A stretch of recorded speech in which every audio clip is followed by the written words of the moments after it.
التفاصيل لا تزال شحيحة حتى الآن. كل ما عرف أن صاروخا أطلق من اليمن تسبب في تفعيل صافرات الإنذار في مناطق واسعة جنوب شرق إسرائيل، إلى الغرب من البحر الميت، إلى الجنوب الغربي من البحر الميت، في مناطق منها ديمونا، بالقرب من مفاعل ديمونا في تلك المنطقة. والجيش الإسرائيلي أعلن أنه رصد صاروخا واحدا من اليمن. من غير الواضح ما هو مصير هذا الصاروخ، إن كان الجيش الإسرائيلي اعترضه أو أن هذا الصاروخ أصاب هدفه وسقط في تلك المنطقة. هذه من المرات القليلة خلال الأسابيع الأخيرة التي تدوي فيها صافرات الإنذار بسبب صاروخ أطلق من اليمن. معظم صافرات الإنذار دوت خلال الفترة الماضية بسبب طائرات مسيرة أطلقت من اليمن. وتركز اليمن أو يركز الحوثيون في عملياتهم على إطلاق مسيرات أكثر خلال الفترة الأخيرة باتجاه مواقع عدة في إسرائيل، نظرا لتمكن الطائرات المسيرة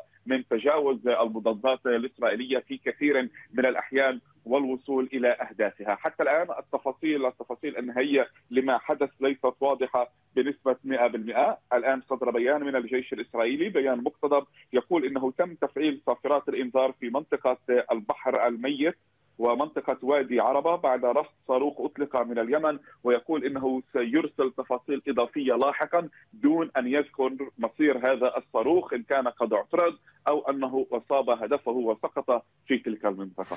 التلفزيون العربي.